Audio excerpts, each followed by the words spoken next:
So the US government just became one of the largest Intel shareholders, roughly a 10% stake. So let that sink in.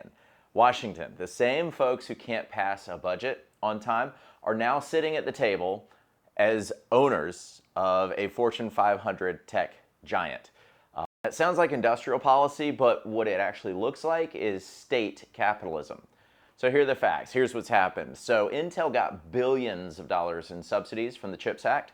On top of that, the government is now taking an equity position, about 10%. So the pitch is simple. We're going to rebuild America, the semiconductor manufacturing part, reduce dependency on Asia, secure supply chains. Okay, on paper, sounds patriotic. You know, we got factories in Ohio, jobs in Arizona, high-tech pride back in the US soil. So who could argue with that? But here's the problem.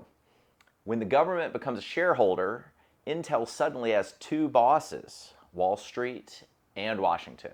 So which one wins when there's a conflict? Do they reinvest profits where the return is the highest or where the political payoff is the loudest?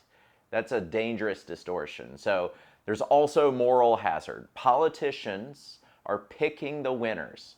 That automatically makes someone else the loser. That might be AMD, it might be NVIDIA, it could be a small startup that never really gets a seat at the table. So let's not forget, if Intel executes, the shareholders will celebrate.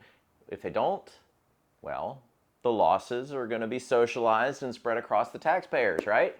Heads they win, tails we lose. So from the free market perspective, this is not innovation. This is intervention. So history is full of these examples. Napoleon's continental system, it tried to control trade. The Soviets, they tried to centrally plan their industrial policy as well.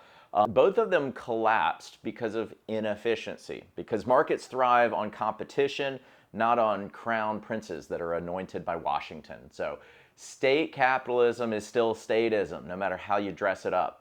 So what does this mean for you? First, don't chase Intel because it's getting subsidized. The company still has to execute. And execution risk doesn't vanish because Uncle Sam wrote a check.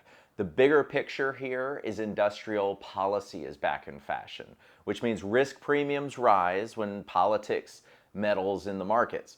So for business owners, be careful. Subsidies and incentives that might look like free money, but they come with strings attached, and they can choke growth faster than they help it. So the government's Intel play is a reminder that when politics drives capital allocation, investors need to double down on fundamentals, discipline, and tax-efficient planning. So if you're wondering how government-driven markets could impact your portfolio or your business strategy, that's exactly what we help clients navigate every day. Reach out, say something below, say call me, and let's have a conversation.